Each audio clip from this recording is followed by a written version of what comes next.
Like I've told you guys, you got to be careful. There's all kinds of agenda when it comes down to Team USA because of some of the leadership involved, but nonetheless, we're here. Oh man, the starting lineups are going to be a story in themselves. 1 month away, that's all the time we have before we see Caitlin Clark in a USA basketball uniform for the first time in a competitive setting. And the roster that just dropped has people asking one very specific question: who's starting at point guard? Because if you've been following the Connecticut Sun pipeline into USA basketball leadership, you already know this is about to get political.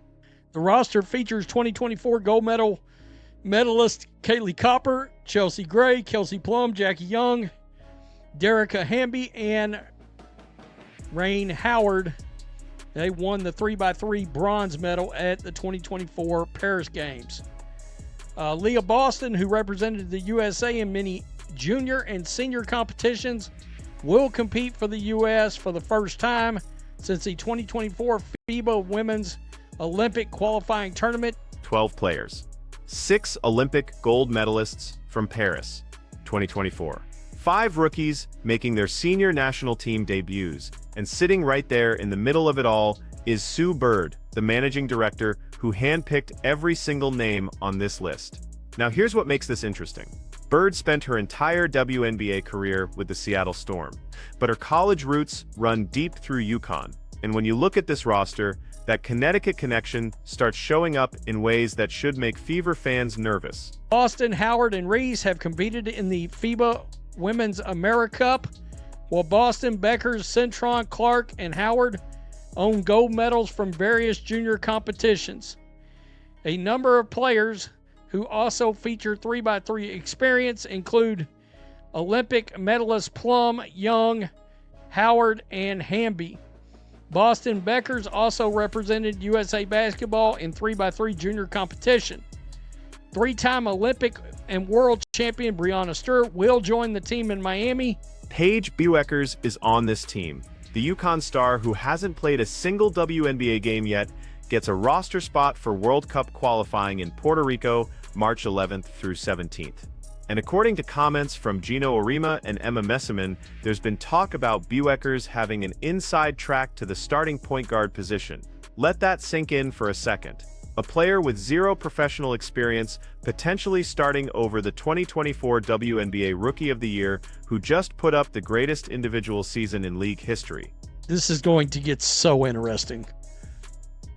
So White, the 2023 WNBA Coach of the Year, was a court coach at the April 2024 women's team training camp and also played for the U.S.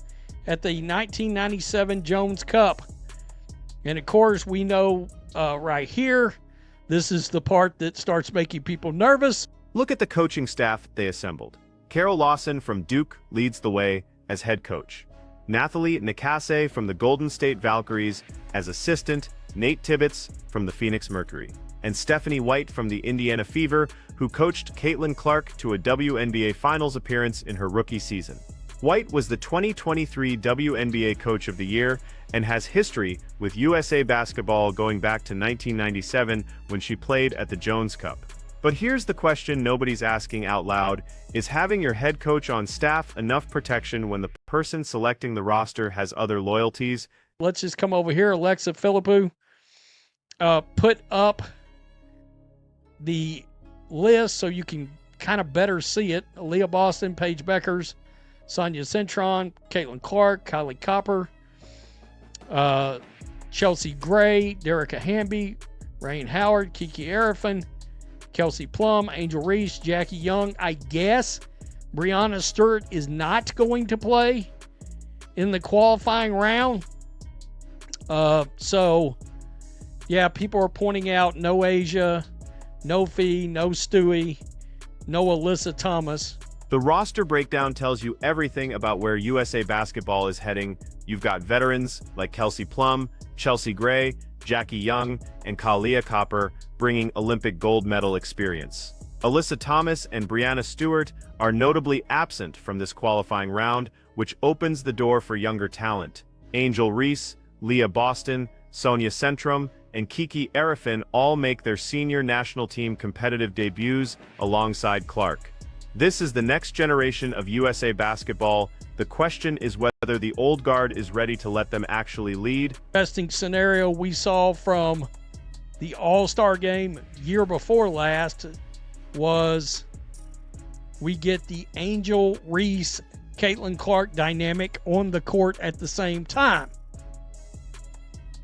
That's always interesting. That's always going to be an interesting dynamic. Everything was fine there. They had a, if I remember right, Caitlin Clark had a pretty sick pass to Angel Reese during the that All-Star game, and it kind of went viral, to be honest. So here's what we know about Caitlin Clark's current status. She came out months ago and said she's 100% healthy and ready to go. The ankle injury that ended her WNBA season is fully healed.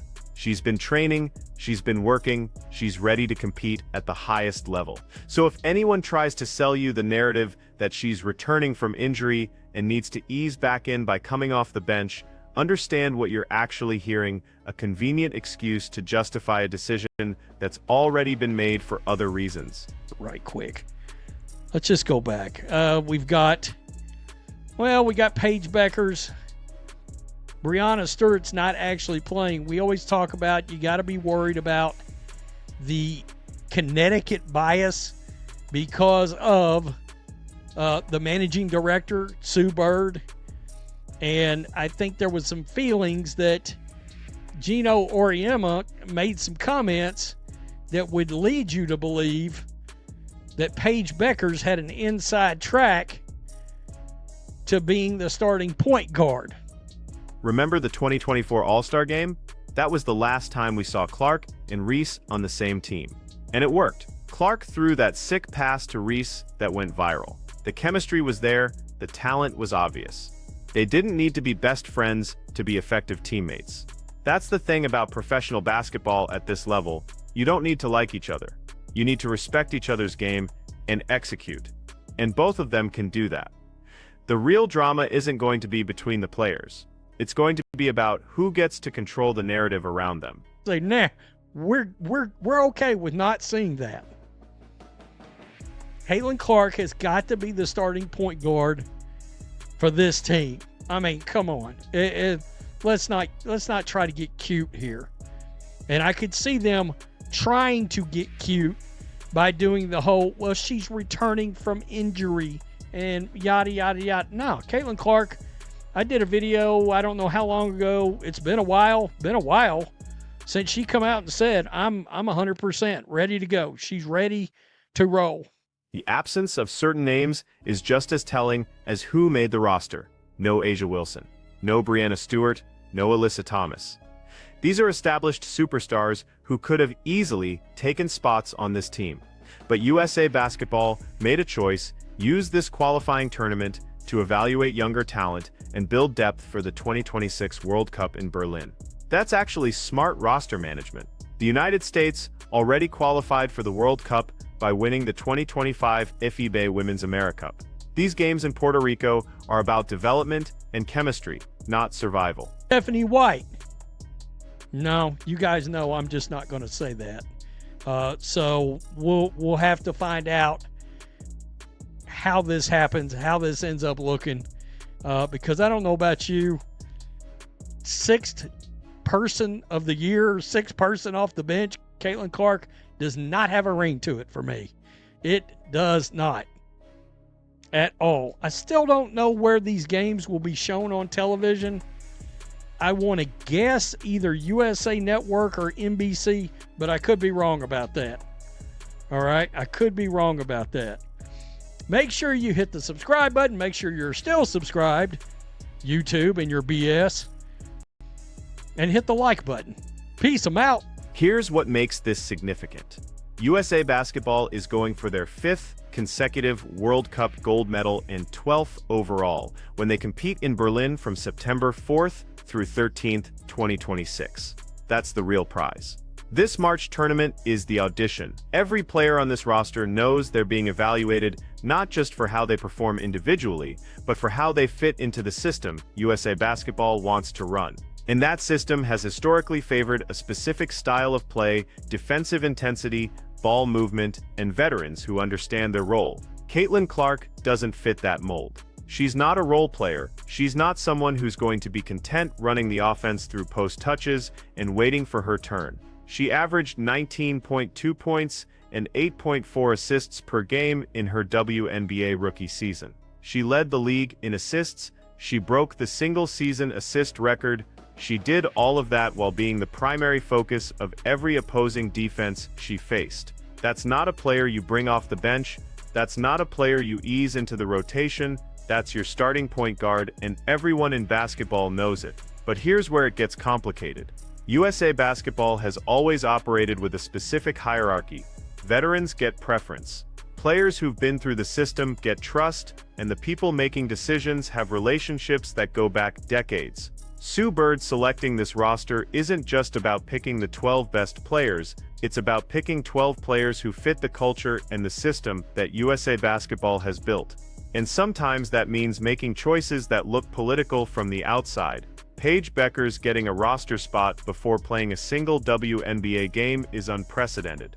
Yes, she's talented. Yes, she's a UConn legend. Yes, she has international experience from junior competitions. But so does Caitlin Clark, who won gold medals at the U19 World Cup. The difference is that Bueckers has a direct connection to the power structure through UConn, while Clark came up through Iowa and doesn't have those same institutional relationships. That matters more than people want to admit. The coaching staff gives you a glimpse into how this might play out. Stephanie White is there representing the Indiana Fever and presumably advocating for her star player. But she's one voice among 4 coaches, and Carol Lawson is running the show. Lawson has been involved with USA Basketball for years. She knows how the system works, she knows what Sue Bird expects, and she knows that making waves by demanding Caitlin Clark start over the anointed successor could cost her future opportunities with the national team.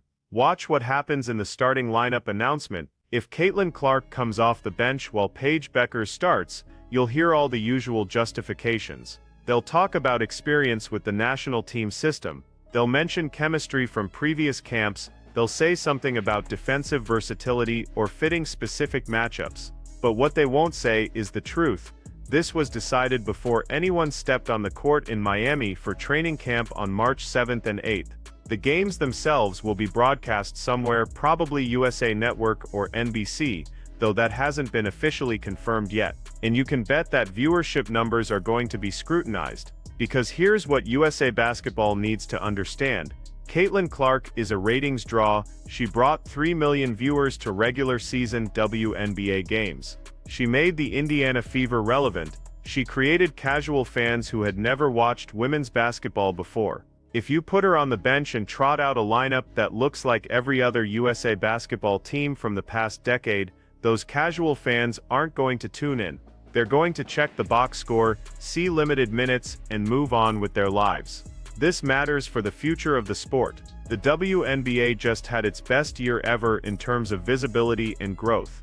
A huge part of that was because of the Caitlin Clark effect. She brought attention, she brought controversy. She brought people who wanted to see what all the hype was about. USA Basketball has an opportunity to capitalize on that momentum and build something bigger. Or they can retreat into the comfort of the familiar and wonder why nobody cares about the 2026 World Cup. The 6-team round-robin tournament in San Juan is going to tell us everything we need to know about USA Basketball's priorities. Are they building for the future, or are they protecting the past? Are they willing to let the best players play, or are they more concerned with maintaining the hierarchy? Are they serious about growing the game, or are they content with the same small audience that's always watched? 1 month from now we'll have answers. Caitlin Clark will be in a USA Basketball uniform. She'll be on the court with Angel Reese, Leah Boston, Paige Bueckers, and some of the best players in the world. And we'll see whether the people running USA Basketball are brave enough to let the game speak for itself, or whether they're going to try to control the narrative and hope nobody notices. So here's my question for you. If Caitlin Clark comes off the bench in Puerto Rico while Paige Bueckers starts at point guard, is that a basketball decision or a political one? Because I know what I think, and I'm betting you have an opinion too. Drop it in the comments. Let me know if you think USA basketball is going to do the right thing, or if we're about to watch another example of old school thinking holding back the future of the sport. Hit that subscribe button if you want to see how this plays out, because one way or another, this is going to be a story.